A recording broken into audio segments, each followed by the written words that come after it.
could have charged her so much more money because she needed it. She was desperate for it. I could have made a lot of money off of that.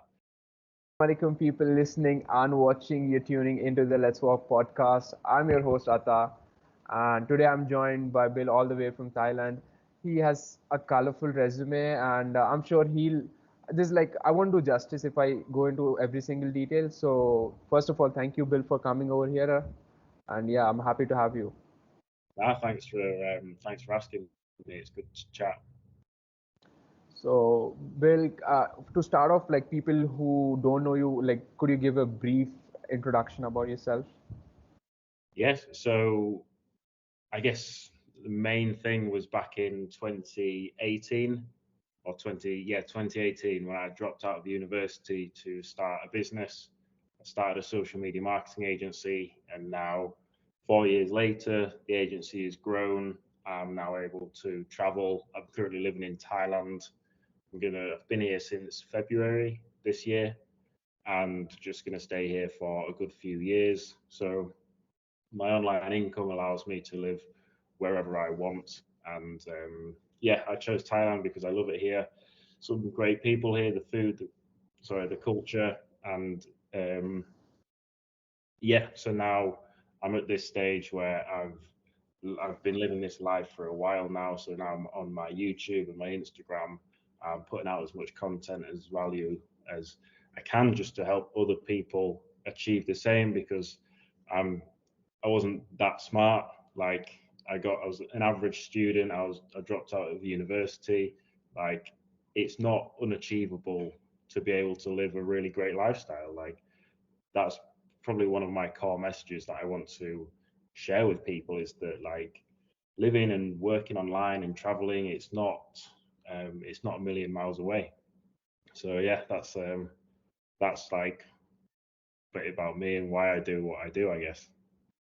Yeah, and should probably start off with maybe like what did you actually do in university?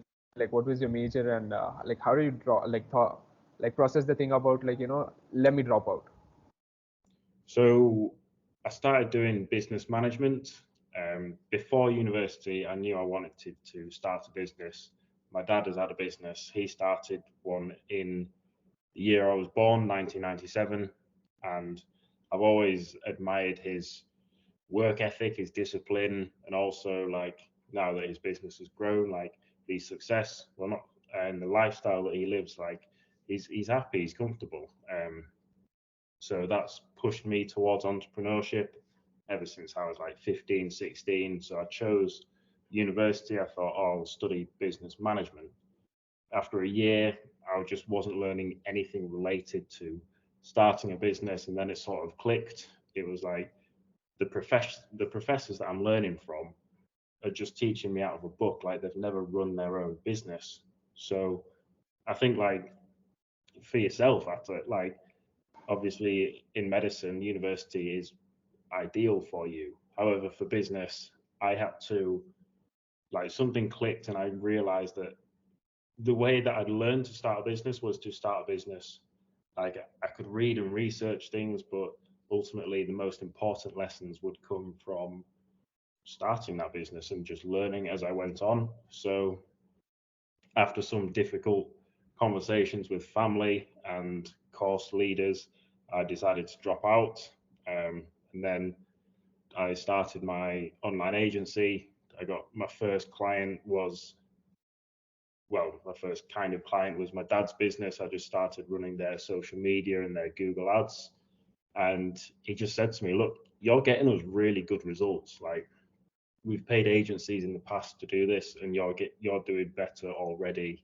You should do this. Like you should do this. You should sell this service to other people. So then I started working with more local businesses, and from there my experience grew, like my skills improved, and obviously you have a lot of twists and turns with business, um, and yeah, that sort of it was that realization that I needed. There's like, oh, in terms of running a business, the best lessons are going to come from actually running it rather than just learning about it, reading about it, like hearing other people speak about it. Because everyone's business is different, and I just had to take that step. I mean, it was quite daunting dropping out of university. Like, I can't deny that it was quite scary thinking, oh, I'm taking this huge leap, um, but like something inside of me knew that I was going to make it work. So yeah, I guess it did. Yeah. So it's like, while taking the decision to drop out, did you ever think like, do you ever think about, like, I don't have any option now. I just dropped out, so I have to make this work. Like, is that something you thought about? Yeah, it was because I'd had a 9 to 5 job in the past, and I just couldn't do it. It was more of a I'm gonna make this work because I can't do a 9 to 5 job, and I'm very similar to my father like this. We're both quite stubborn. Like, we don't really like being told what to do from any authority. Um, so yeah, it was just like, oh, I'm gonna make this work just because I don't want to have to answer to anyone else. Like, that was one of the reasons that I was just like, yeah, I have to make it work. And then when you see all of these people online, like on YouTube, who were traveling and working, like, then I came across the whole remote work lifestyle, I guess, from like Tim Ferriss's book, The 4 Hour Work Week. Then I was just like, oh, this is possible. And then, because when I first dropped out of university, I was just sort of like, right, we'll see where it goes. Then when I read that book and started to discover that industry, I was more like, oh, this is the direction that I'm going to take it from now on. Um, and yeah, from there, I was just like, right, what do I want from business? I want a business that can provide me with a pretty cool lifestyle that's like financial freedom, location freedom, time freedom. So everything I do to my agency now sort of revolves around those three fundamentals. Like, is this bringing me more money, more time, or just more freedom in general? Hmm. So, like, how did you go about starting your own agency? Did you like take any courses, or did you just start reading books, like YouTube videos? Like, how? So a lot of it to start off with was um, it was just YouTube videos. However, then when you start going on YouTube videos, like, you find popular people in the industry, and I think the first course I took was Iman Gadzhi's six-figure SMMA. I don't know how many years ago that was. Um, and then that sort of introduced me to the agency model, because I was sort of working more as a freelancer when I first started before I came across him. And then once I came across the agency model, then I just sort of developed it a bit more like that. But yeah, I've done. I think it's pretty good for someone to do a course, because on YouTube, there's so much information. There's way too much information. Like, especially as a beginner, you're getting, like, you could be pulled in 50 different directions. Someone thinking, oh, I want to make money online.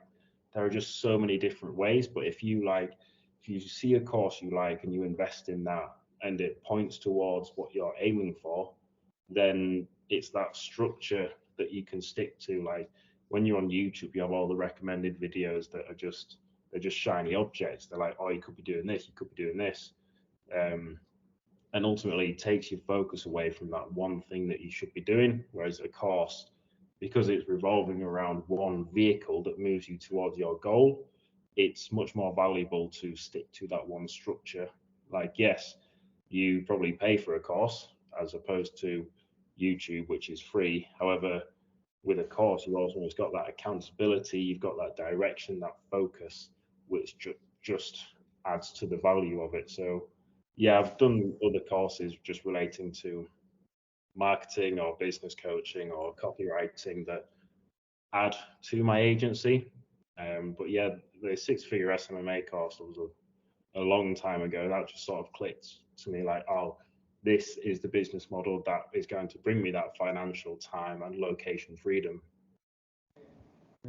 So, have you like kind of expanded your agency since it's on the online space? Like, have you thought about like expanding it into Thailand or like just in uh, the UK only? Like, is it that specific? So I've got a client here that I'm working with. I've got another couple potential clients here that I'm just in the process of having meetings with.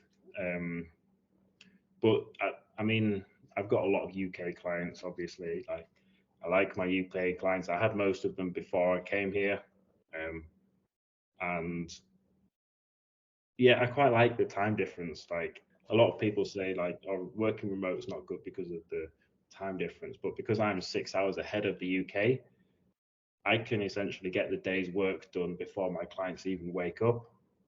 So it's just like I've always got a head start on them.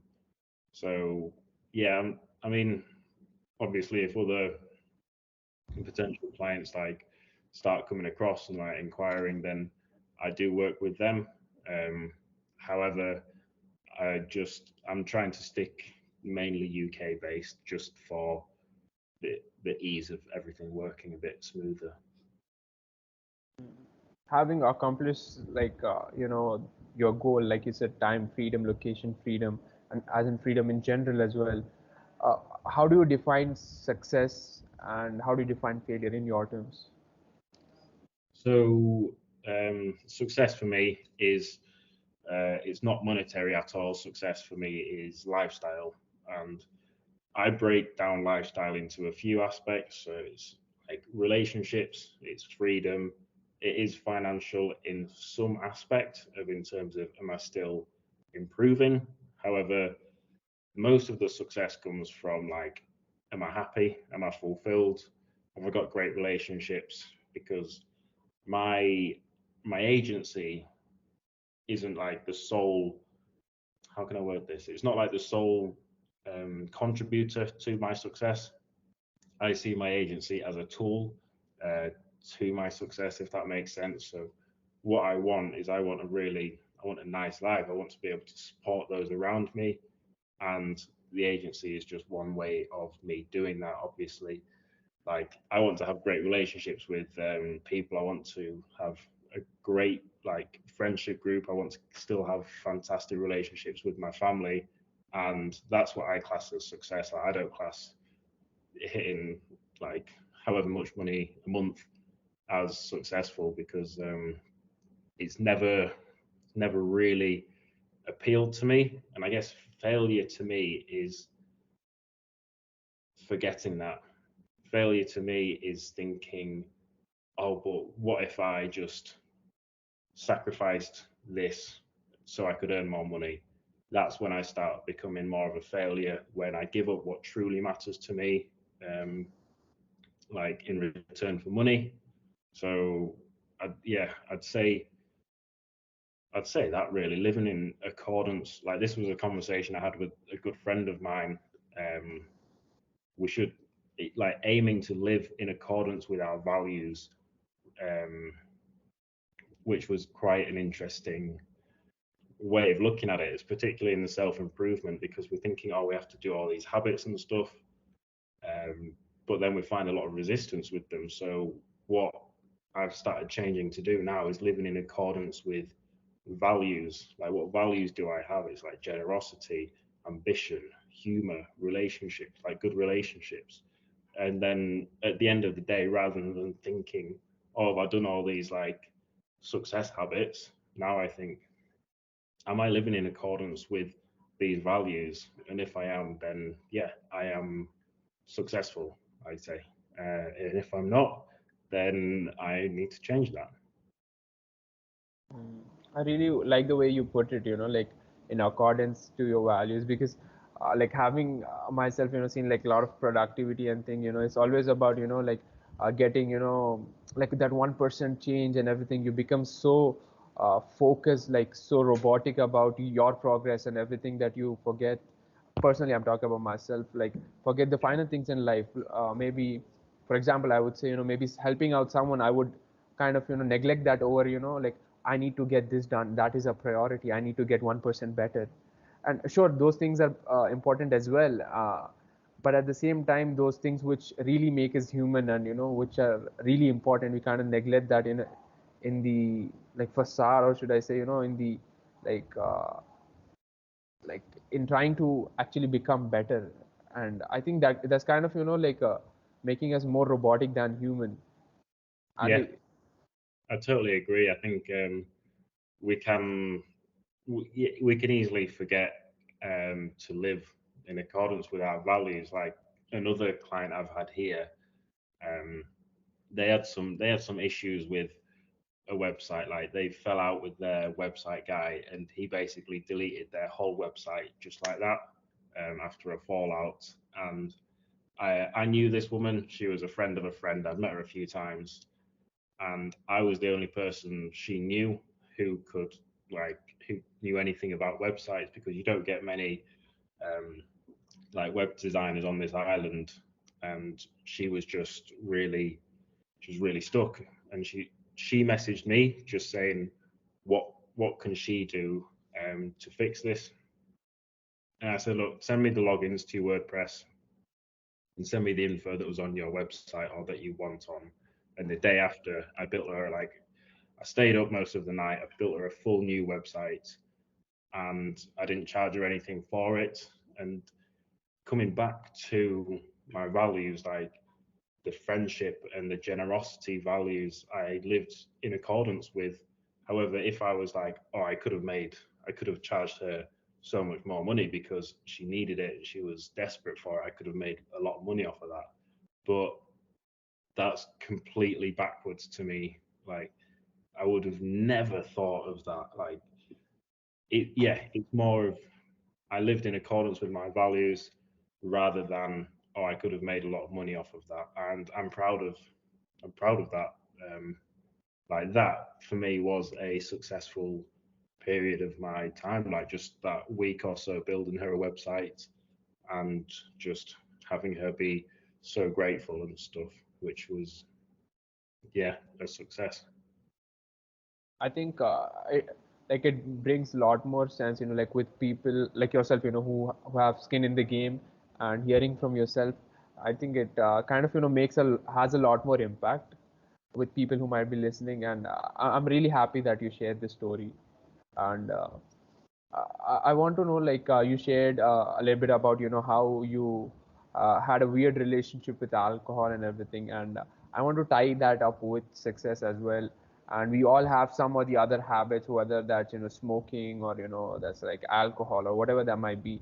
Uh, when we get onto the self improvement, or we try to get discipline and everything, there's a point where we kind of like we do stay disciplined, but and we do get an initial success, and then something happens, and we have like a like effort moment, and whatever that you might call it, and then again we are back to we build and then we break, we build, and you're like, is that something you relate with? I used to a lot, and the reason we do this is I know exactly what you mean. We go up there because we're motivated. We're like, oh, look, I'm on this new path. I'm on this new change. Like it could be I'm on a better diet, or I've stopped drinking, I've stopped smoking, and then yeah, it's like we do we fall off. It's like we relapse. That happens. And from my experience and uh, obviously being English, I have a lot of close people around me who drink heavily, just because it's I guess part of our culture. And I was I was having a conversation with a friend recently who's trying so hard to quit drinking. And yeah, like if it's a bad habit we've had for a long time, but we are so determined to quit it, then it doesn't really start with you don't just go, oh, I'm just going to quit. We've got to think of ourselves like the way I think of it is we've got to first of all think of ourselves as someone who, well, no, sorry. The first thing is understanding this bad habit. So drinking alcohol is just poison. Like if you've read the book The Easy Way to Control Alcohol by Alan Carr, you'll know exactly what I'm on about. Like alcohol is poison. None of us inherently enjoy drinking. We just enjoy the escape. And the second step to this, once you understand that, is to understand that you are a person who's worthy of not poisoning themselves. like you've got to respect yourself so much that you're just like, no, I'm not going to poison myself. Like, and there's no guilt that could make me overcome that or make me like go against that. Like, you're not going to guilt me into it. So we've got to think of ourselves as someone worthy of this, like not having these bad habits or like being healthy, like, or being like active or disciplined. We've got to think, yes, I'm worthy of being this person, and then we live in accordance with that. So one thing that I always say for alcohol, because like I've quit alcohol for a while, and then I do drink irregularly now. Like, I think 2 days ago I had a gin and tonic when I took this girl out on a date. However, what I think for alcohol is you've got to take a good few months off alcohol, because what that leads to is that then you are like, oh, I can control this. And then what I did was starting to reintroduce it back into my life. Like the book that I mentioned actually says like you can't control it. However, I think once you are once you take yourself away from it for a long time, and then you start to bring it back into your life, like in your own way, because like when we grow up, when we hit 18 or 21, we all start going out drinking. We do that just because everyone else does that. But if you cut it out completely and then you bring it into your life on your own terms, then you're much more in control of it. And this applies to like fast food, smoking, like uh, smoking weed or whatever, like whatever it is. I always recommend you take a long, like 3 to 6 months completely off it, and then if you want to, I mean, obviously, like smoking, you probably don't want to do that, but I only do drinking just because it. I guess I do still have a bit of a weird relationship with it because I know how bad it is. However, I'm in control of it. It's like I will have the occasional pizza or something.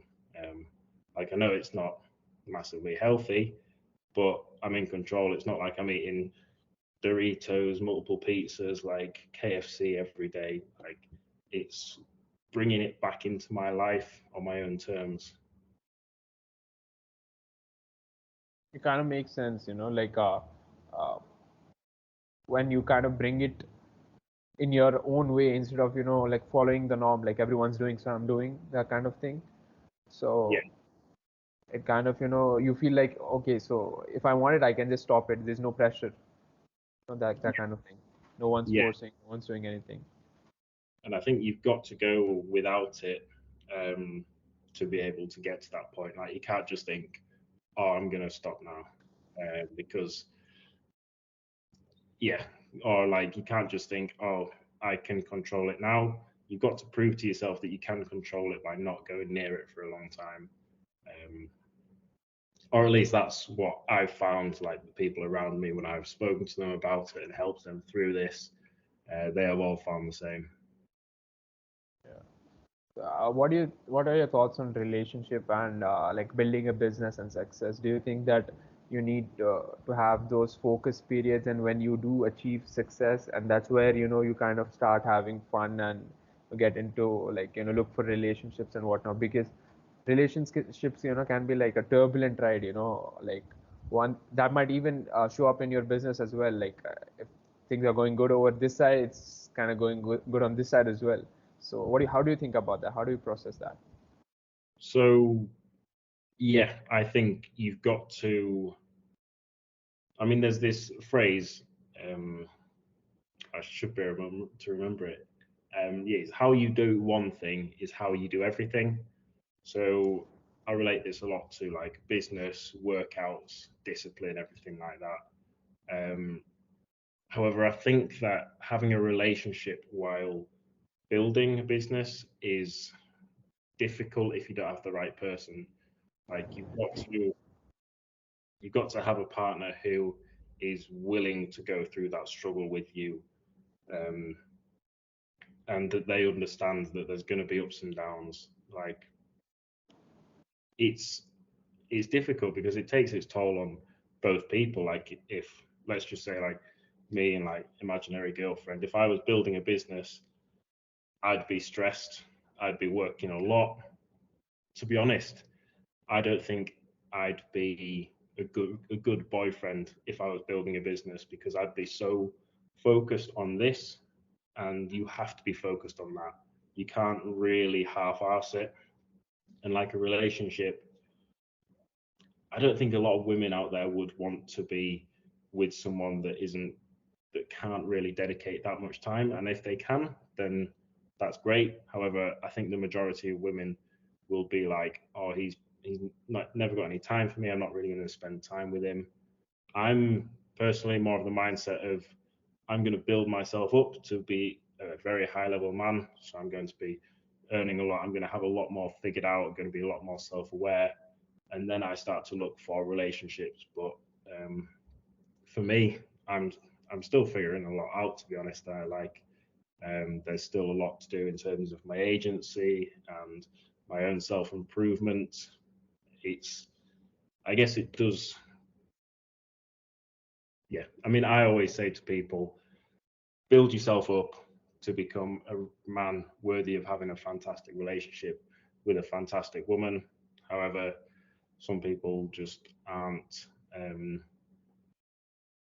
willing to put that work in for themselves in order to sort of make that sacrifice of like prolonging the relationship and everything. Because some people, yeah, admittedly, some people just get a bit of attention from a woman and then they love it, they get comfortable. Like I did the same when with my ex. I got comfortable, business just went like this.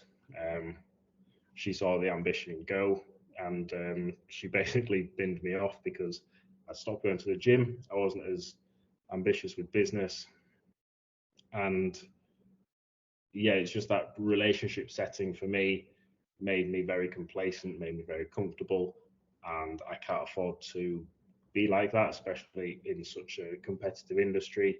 So for me, it's just a case of building my agency, working on myself, and then I will like have a relationship with someone. Because when you build yourself up, you to like a 9 out of 10 or something, you attract a lot higher caliber of women. So you're doing yourself a favor, really. That's how I see it.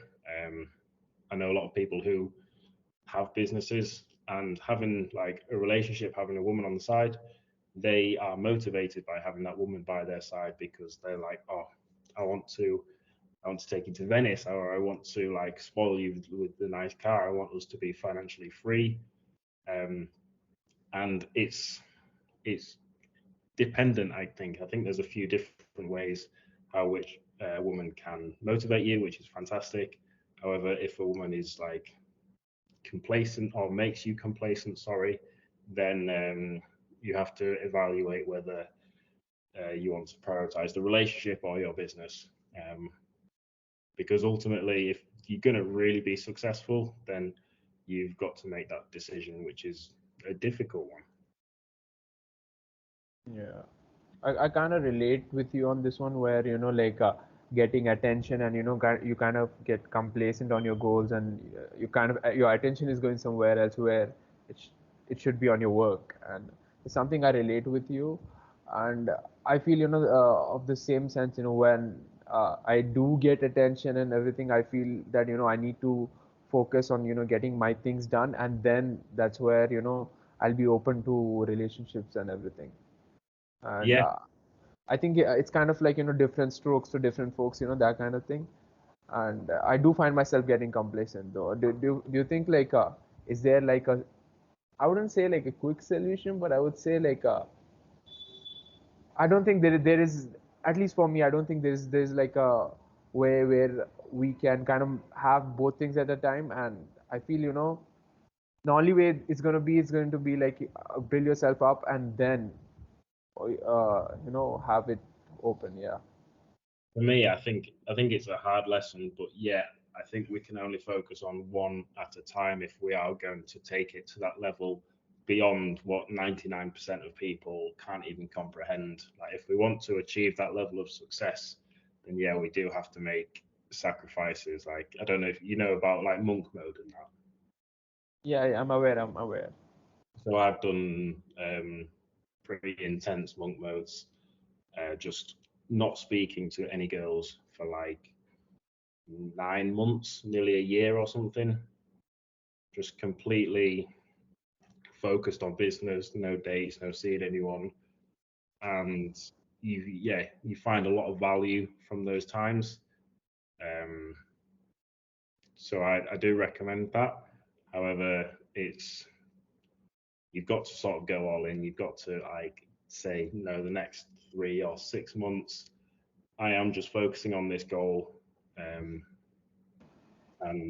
that's it, because you can achieve in like 3 months what someone else would achieve in 2 years if you are solely focused on that without having like relationships or dating or anything like that, because your brain is solely focused on this one goal rather than like 6 or 7 different ones.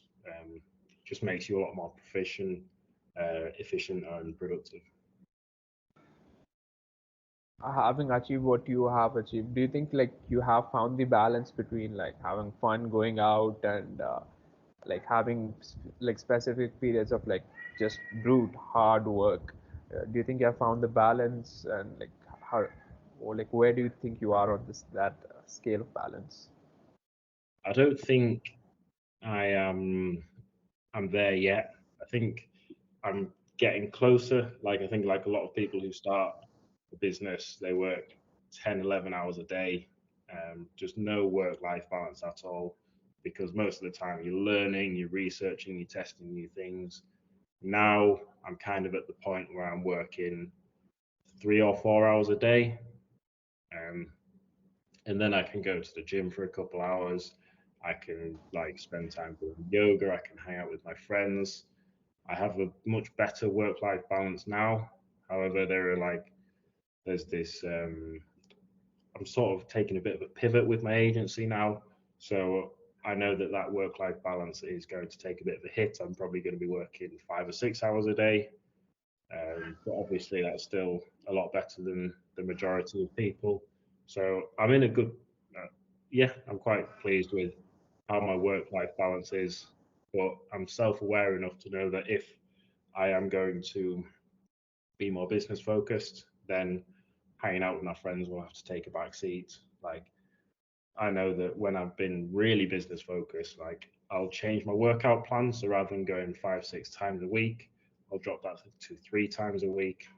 So like 3 full body sessions, just because I need those extra hours to focus on my work.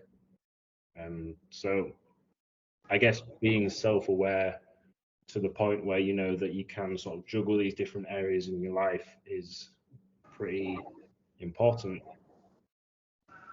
Yeah. So in case if you're seeing me looking down, I'm actually like jotting down notes while speaking, so that I have things kind of in mind. So just wanted to know you to know that.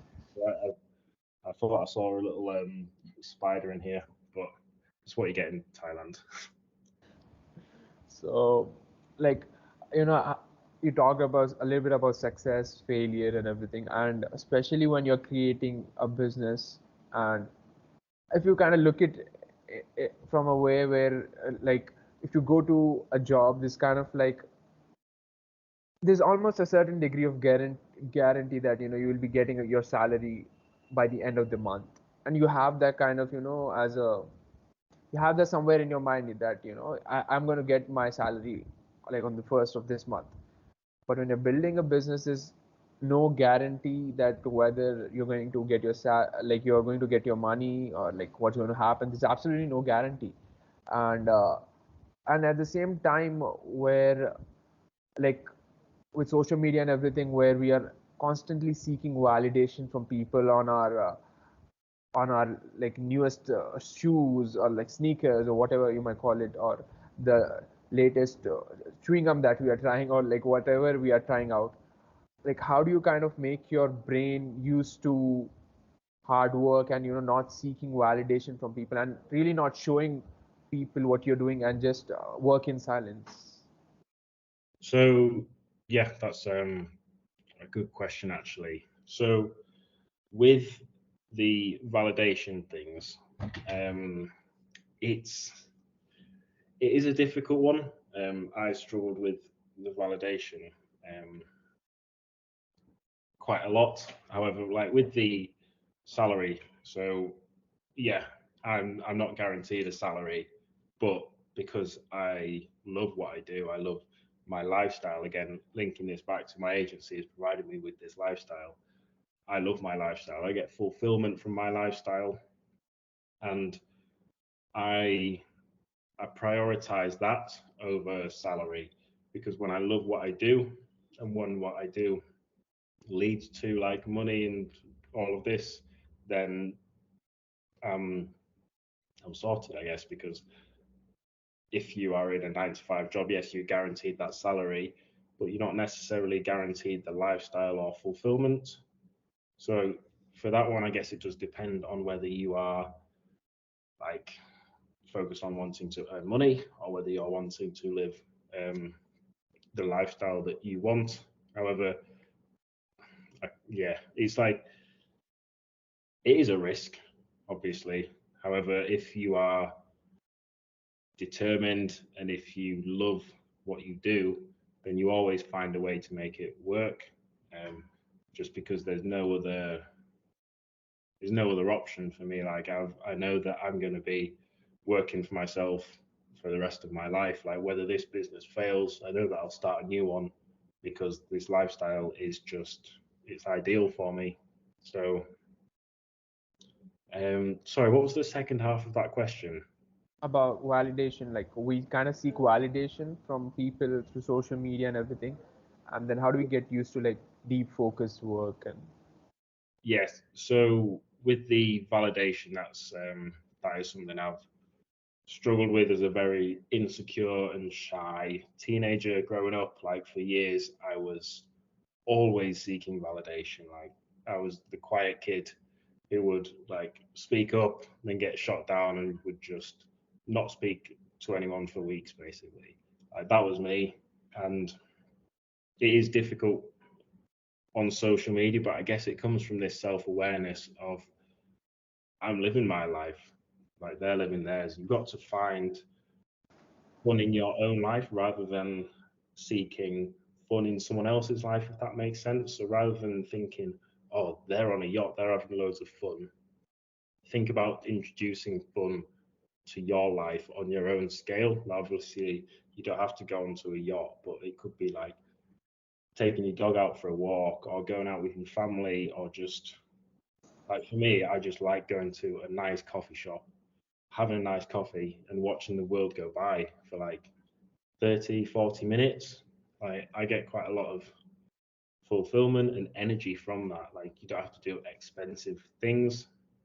So I think in terms of what we see in social media, like bringing your own fun into your life is is important. And in terms of the working in silence, it's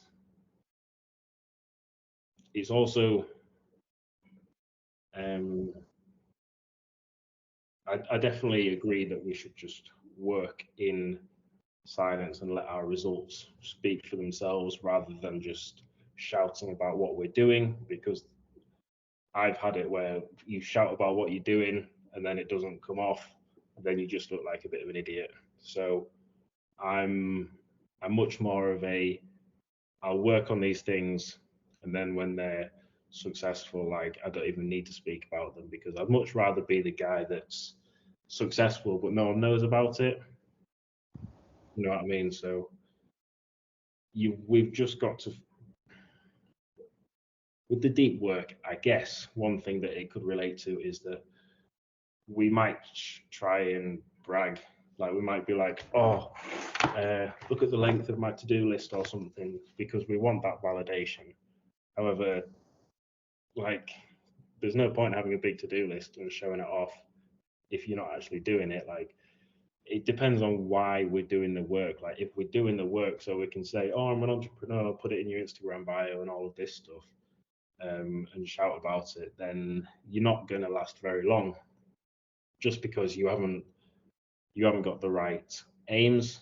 And having the right aims is, I don't know, it's like finding that fulfillment that you get. It goes beyond like saying, oh, I'm an entrepreneur. It's like I'm giving back to these people.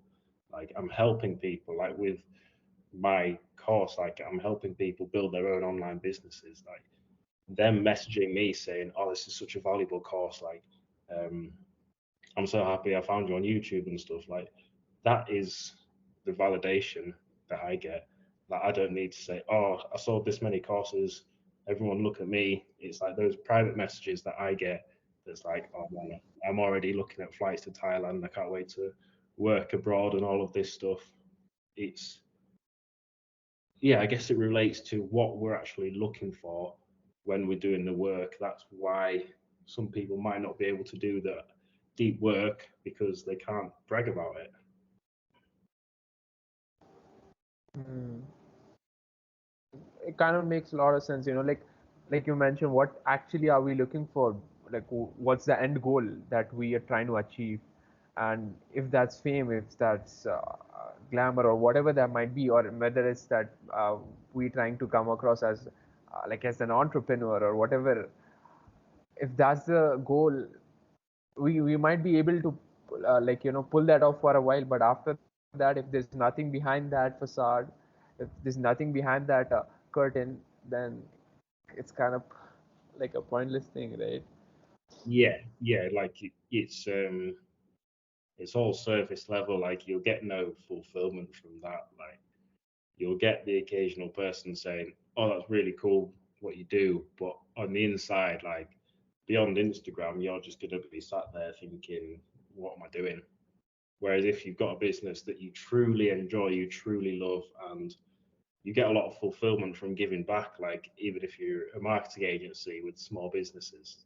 And I've had this where small business owners are just like, I'm so glad like we found you because you're really helping our business. It's making our lives so much easier.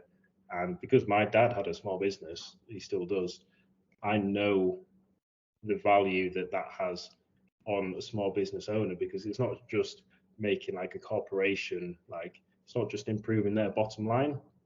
What it's doing is like that small business owner can buy their kids better toys at Christmas, or they could go on a nicer holiday that year, or they could treat their all their employees to like a really nice meal out this month.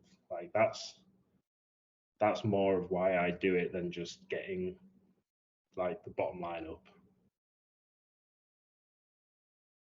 Yeah.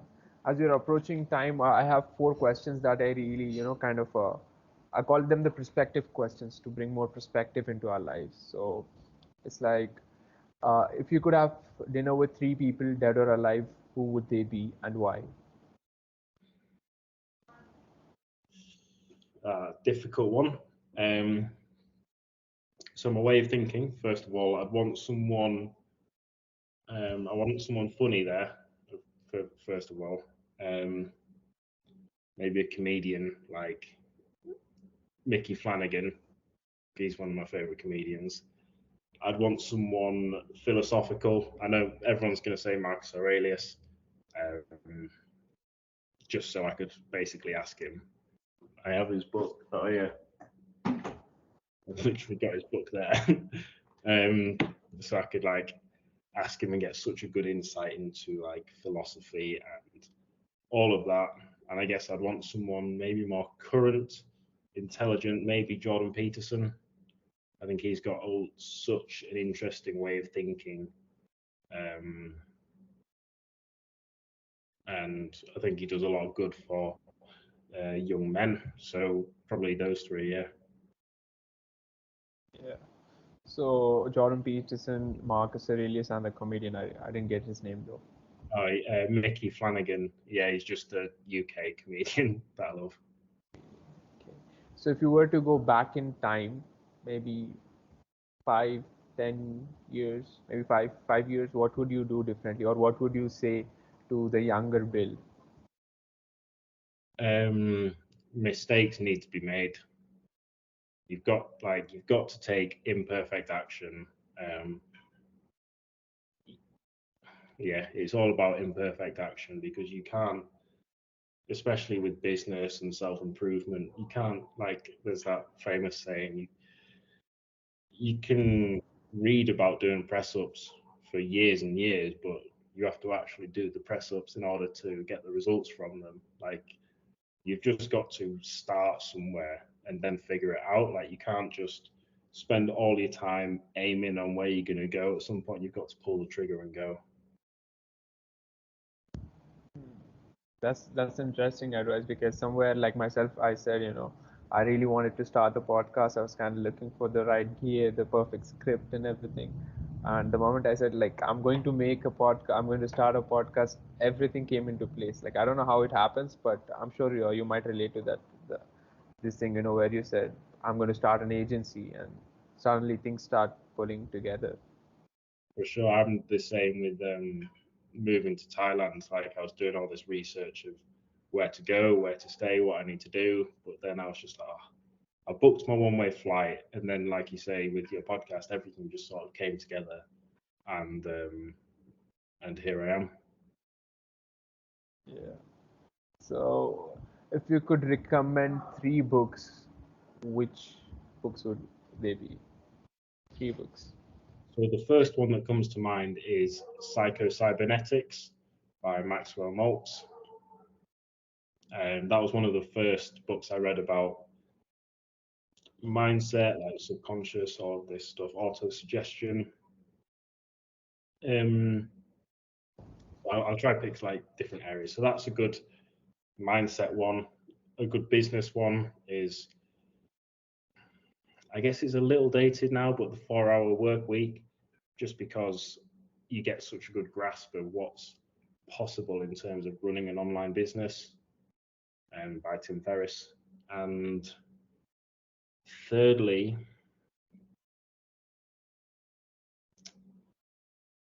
ooh, um, it's a difficult one. Probably The Alchemist by Paulo Coelho. Is that it? Yep, it is. Yeah, It is. yeah. I've just read that book so many times. I love it. Yeah, I read the book, and I'm actually wanting to read it again. So many life lessons and everything. Yeah, yeah. It's one of those that you just reread and reread, and you learn a new life lesson every time. And funny, it is like it's the same story, right? Yeah, yeah. But the way I see it is the different like struggles we're having or the different like projects we have on in life, that's what we will pick up from the book. And I think it's so powerful because it's got so many that will help you through so many different areas or issues in your life. Yeah. So, last question before we wrap up: what do you want to be remembered for? For helping others to build their dream lifestyle, for helping them realize that it's not only possible but it's achievable, and helping them to do it, not just telling them they can do it, but actually helping them to achieve it. That's the long term goal. I've got a few long term ideas that will get me remembered for that. Yeah. I'm sure, like you have your course out as well, right? Where you're helping people with the agency, like how to build an agency and everything. Yeah, yeah, yeah. Yeah. That's a really important point, like instead of like just telling people it's possible, like showing the way, leading them by the hand. That is something, it's really, really impactful, I believe. Yes. I think like I start the course with this mindset shift for people, just because people could find the information. However, if they don't understand that they are capable and they are worthy of building this dream lifestyle, then they will never like do it. So like convincing people and telling people, no, you are worthy of this lifestyle, you deserve this, you can put in the work and you will achieve this, something that I love talking to people about and helping them with. So, Bill, where is the best place people can find you and come in contact with you? So 2 places, YouTube, I'm just Bill J Clarke, and Instagram, I'm the same. If you want to get in touch, send me a DM on Instagram. That's probably best way. And yeah, anyone that's wanting a chat, I always reply to my DMs. So yeah, feel free to reach out if you're struggling with anything or want some advice. I'm always happy to help. So, ladies and gentlemen, guys and girls, this is from myself and Bill. I hope you guys enjoyed this and learned something from this. Other than that, you guys know what to do. Keep taking action, stay blessed. We'll catch you in the next one.